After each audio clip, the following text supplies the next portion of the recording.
Good day to you and welcome to this News First special. We're in conversation with a very special guest. We have with us Sri Vedanarayan. He is a dignitary from the Sri Sathya Sai Ashram in India. He is a Vedic scholar invited to Sri Lanka by the Sri Sathya Sai Global Council. Good day to you, sir. Thank you. Good day to you. Om Sri Sai Ram. I believe you have been been in Sri Lanka on your first visit. It's been 4 days and you're concluding your visit. Please tell us about your visit to Sri Lanka so far. Well, I came here on the 20th of this month. In Colombo I landed and we drove down to Jaffna. So the first 3 days program I had in Jaffna, they asked me to, there was a public meeting on the first day. On the second day, I've been asked to inaugurate a Vedic school as part of the Sri Sathya Sai school they are already having in Jaffna. And followed by, they also asked me to inaugurate Sri Sathya Sai Institute of Human Resource Development. So I inaugurated that also. Then after the 3 days hectic program in Jaffna, we by road, yesterday we drove down to Verdic, where they asked me to inaugurate one new Sai center. It is already there. They have built a new building for that in Veeramune place, and a lot of devotees had come. Almost 700 people were there. And they all enjoyed so much. And after that, yesterday night I came back here in Colombo, and today again morning I had a program. Now after this program, the evening again there is a public meeting in Colombo. After that, tonight I will be flying back to India. So it's a beautiful country. So as we were driving by, I have been seeing, and it is just like India. Like I had the impression of the beautiful green paddy fields, which reminded me of the Kerala, and the coconut trees. Everything looks so beautiful, nice people, so wonderful to be here in this country. Just prior to starting this recording, I even asked you, since it is your first visit, what were your first impressions of Sri Lanka? Now, you just now mentioned that it's about the beauty and the culture here. Is there anything that you maybe would like to tell people back home about Sri Lanka? Absolutely, because the thing is, one thing I find is, especially on the road, how beautifully people are, even to the discipline with which they drive, and also especially two-wheelers. I find even small children wearing helmet. It is something which is not found in our country, which I would definitely love to. Being a teacher, whichever country I visit, I take all the beautiful things from those country, the memories, and I go and teach this to our children there back in school, so that they should feel that our country also should be like that. Sri Vedanarayan, what is the significance and benefit of Vedic knowledge and the Sanatana Dharma for a pluralistic society like Sri Lanka? Yes. We follow what is called the Sanatana Dharma. See, there are very many religions all over the world,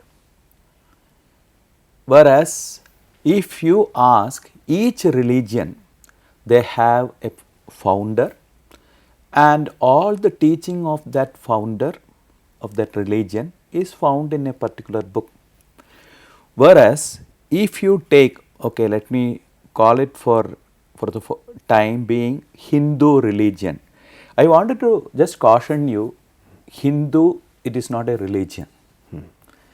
We would love to call that as Sanatana Dharma, because this particular word Hindu is coined by Britishers to confuse the people of India and to divide them and to brand them as a religion.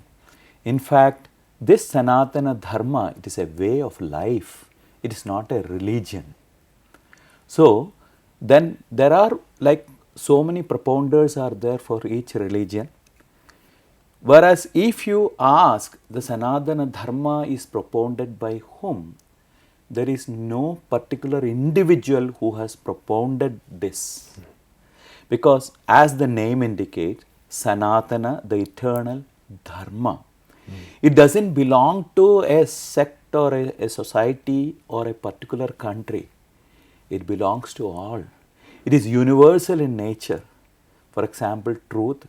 When we talk about, there is no Buddhistic truth, there is no Christian truth, there is no truth is truth.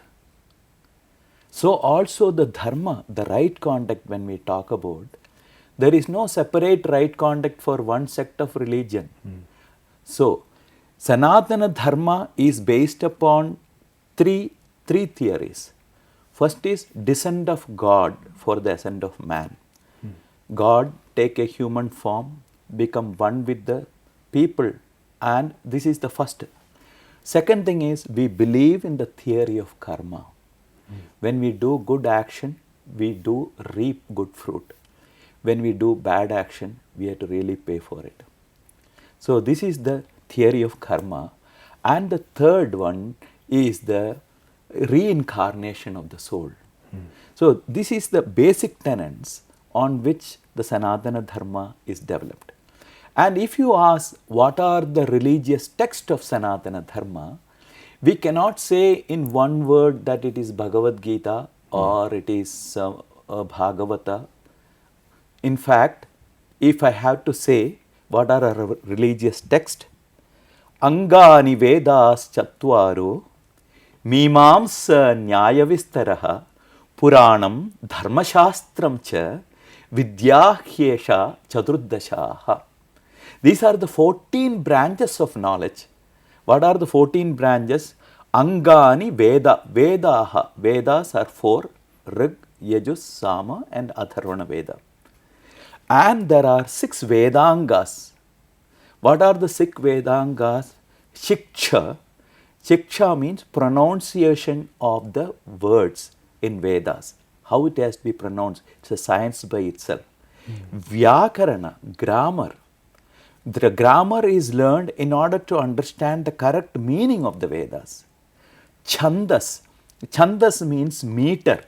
That each of that, like if you are composing a poem, it should have a meter by which it should have equivalent number of letters, it should have equivalent number of padas, like that.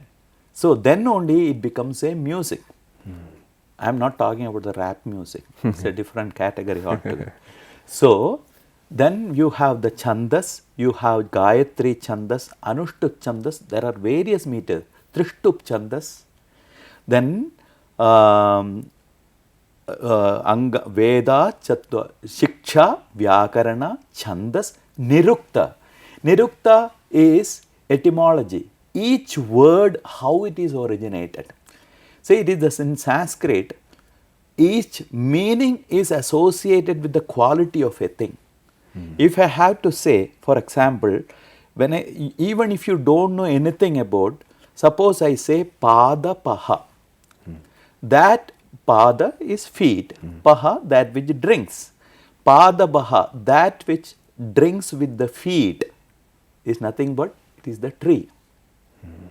So we say that Pada Paha. Like that, each word, it is an encyclopedia by itself, Nirukta, where each word how it has been originated. Another word for tree, it is Tharu, that which floats. So from the quality of it, it is named.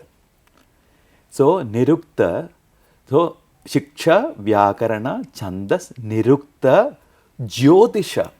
Jyotisha is the astrology and the movement of the stars. And because why we have to learn that for determination of good time and bad time, the movement of the planets, it has got a direct effect on the human beings and their creation as such. So Jyotisha, then Kalpa, it is the procedure. So these 6 Vedangas, along with the 4 Vedas, totally it becomes 10. Then you have the Mimamsa. Mimamsa is interpretation. Nyaya, logic.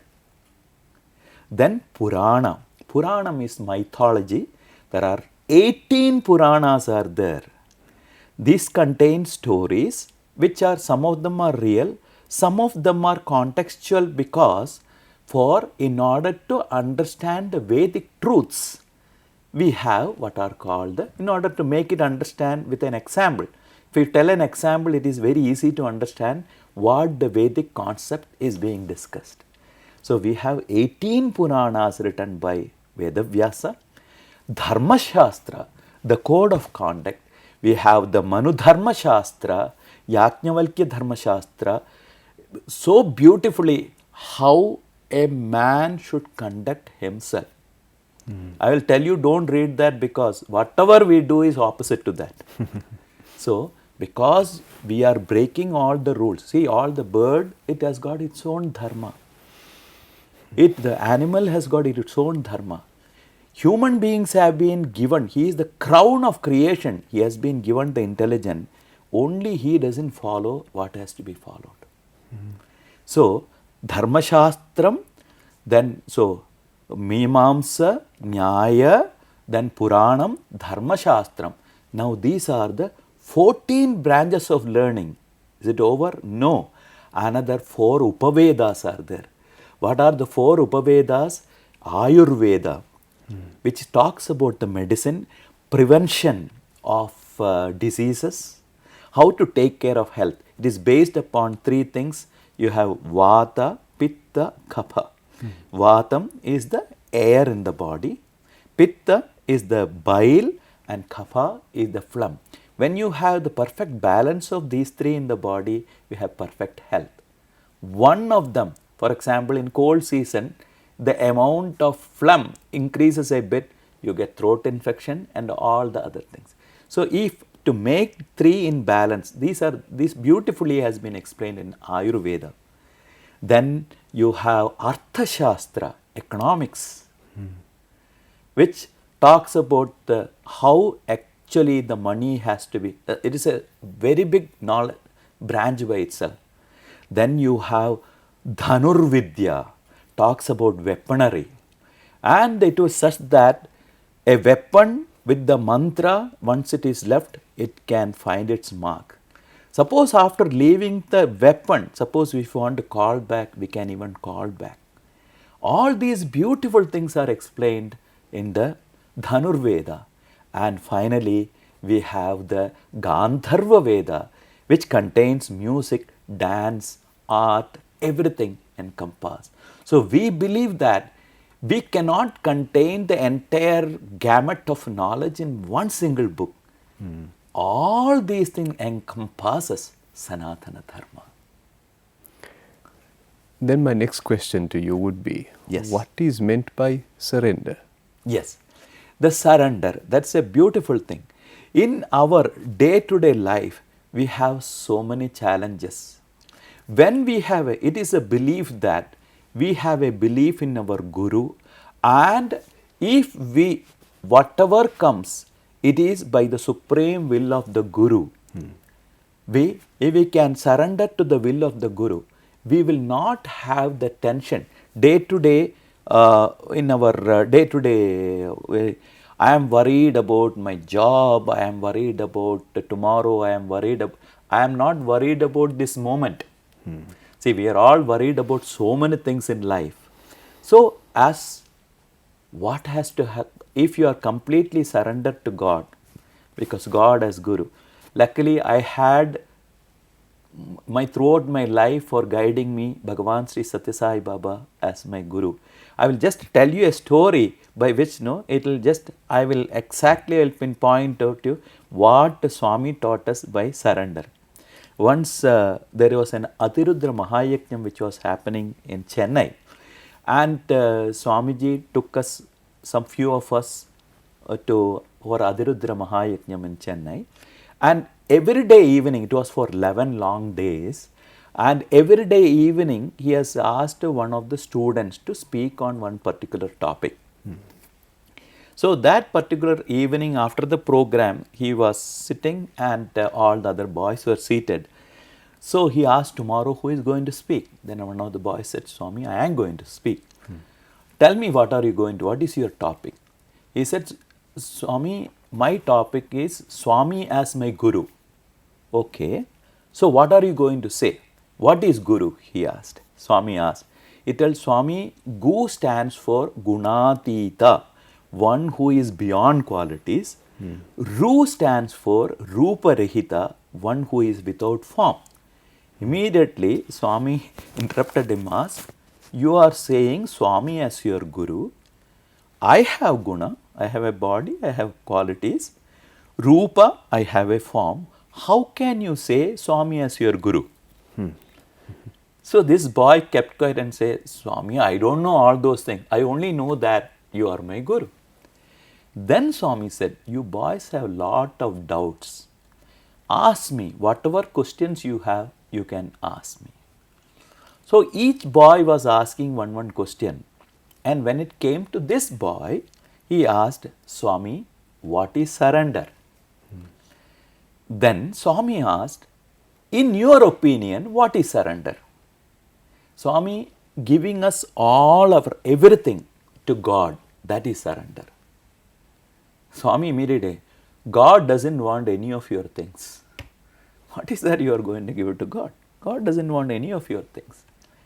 Then Swami said, in fact, what is surrender? When happiness or sorrow, in loss or gain, in pleasure or pain, to having the equal balance of mind, that is true surrender. Swami next asked him, do you know driving? He said, yes, Swami. How many gears are there? He said, 4 gears. Swami said, no, 5 gears. 4 gears and 1 reverse gear. And when you are driving in first gear, do you have any problem? He said, no. When you are driving in the second gear, do you have any problem? He said, no. Like that, but when the problem comes when you are changing the gear. For that, you have to hold on to the clutch. Then only there will be a smooth changing of the gear comes. So also, as long as you are in pain, there is no problem, it continues. When the pleasure comes, that also continues. When changing over from pain to pleasure or pleasure to pain, at that time, you have to hold on to the clutch, that is God. So he said, this is actually surrender. Our Lord, see, I could live with a Guru who practically teaches everything. The next day was his speech, and of course, that day happened, some of the VIPs also had come for the program, and there was a problem with the PA system. It was not coming, sound was not coming out properly, and people could not hear properly. So, after the function is over, back again to the Sundaram where Swami is resident, Swami was sitting. And Swami apparently acted that he was upset with the organizers why that mic was not proper, and he asked them. And Swami suddenly turned to this boy and said, see, usually whenever we speak in front of Swami, we want an appreciation from the Lord. So this boy was waiting, and suddenly Swami said, you also did not speak well at all. This boy also. He was shocked, and he was crestfallen immediately. Then Swami asked those guests also, did he speak well? He did not speak well at all. Then one guest said, no, Swami, he spoke nicely only. What nicely? He did not speak anything about surrender at all. But immediately he felt, Swami, that was not my topic. My topic was Swami as my Guru. No, he did not mention anything about it. Immediately it struck him. What? Immediately he held on to Swami's feet and said, Swami, I understood the lesson. What Swami said? In happiness or sorrow, in gain or loss, at all point of time, hold on to God. That he forgot. This was practical demonstration of that. Now, how is your surrender, sir? Swami asked. So, practically, I had such a beautiful Guru and God. He used to practically demonstrate everything to us. So, our life has been totally molded by him. Even now, though he is not physically present, I know that every word I am uttering, it is his sankalpa. Sri Vedanarayan, you just spoke about holding on to the clutch, Yes. which you equated to holding on to God. Many Sri Lankans are going through these very things that you described, Yes. about pain and agony and tension. What would you say to them who are watching this program? How would you advise them to face this crisis? Pleasure is an interval between two pains. If they have undergone so much pain, I am sure that happiness has to come. No mountain will come. Have you ever seen a mountain going up and up and up? It has to have a slope somewhere. It is, life is a continuous, it is like a curve, ups and downs, it will come. And Papam, they have been, especially people of Sri Lanka has been undergoing lot of pain for a long time. I am sure that definitely they should not lose hope. They should hold on to God, whichever religion they belongs to, whichever God they worship to. It is forgetfulness of God is something which is happening to the materialism, is something which is causing lot of challenges. When we switch on to divinity, hold on to the strength within ourselves, I am sure that good days are ahead for Sri Lanka. So because no curve you have seen, every curve has got, every wave has got up and down. If it is a straight line, even ECG says it is not a good sign. So everything it is, they are undergoing, but I am sure beautiful days are ahead. My inner feeling states that only thing is they have to hold on, because last few days I have been seeing that the craving for spirituality I can find in people, and I am sure that that will definitely is going to bring them up, because this country, I know the Bharat and Sri Lanka, the connection we have, because this is the only country in the world apart from India, they could bring a god to their land. See, it may be for various reasons, but I always look from the positive point of view. Lord Rama came to this land. No other divine person, even Hanuman also came to the, whom we worship as one of the incarnation. And for what purpose? Whatever the purpose is, but they brought him here. And as you say, the Ravana was one of the greatest Vedic scholar who could master all the 4 Vedas and the 10 Shastras. In fact, we say he has 10 heads. It is not a literal meaning of 10 head, because each of these learning to have, one need to have one full brain. Because if you want to master one Veda, it takes 7.5 years. So he had so much of knowledge in him. Only thing is, he had, of course, but again it is a lesson for everyone.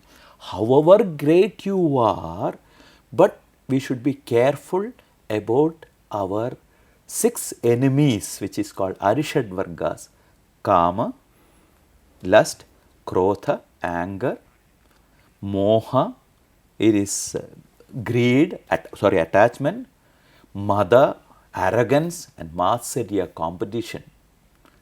If any of these things enter, it is naturally, you may have a beautiful vessel containing nectar, but one hole is enough to drain away all those nectar. You don't have 10.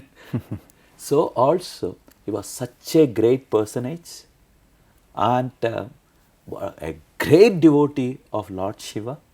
In fact, some of the Vedic hymns, what has been, because he is like a rishi, I can say, that Mahanyasam, see for Lingabhishekam, Rudra is the, in that Mahanyasa Parayanam is the highest form of worship to Lord Shiva. And do you know who has made the Mahanyasam? None other than Ravana. That is the greatest power he had. Sri Vedanarayan, we thank you for gracing us with your presence on this special program today. We were in conversation with Sri Vedanarayan, a Vedic scholar, a dignitary from the Sri Sathya Sai Ashram in India. And with that, we bring to a close this special edition from News First. Thank you for watching. Thank you. Sai Ram.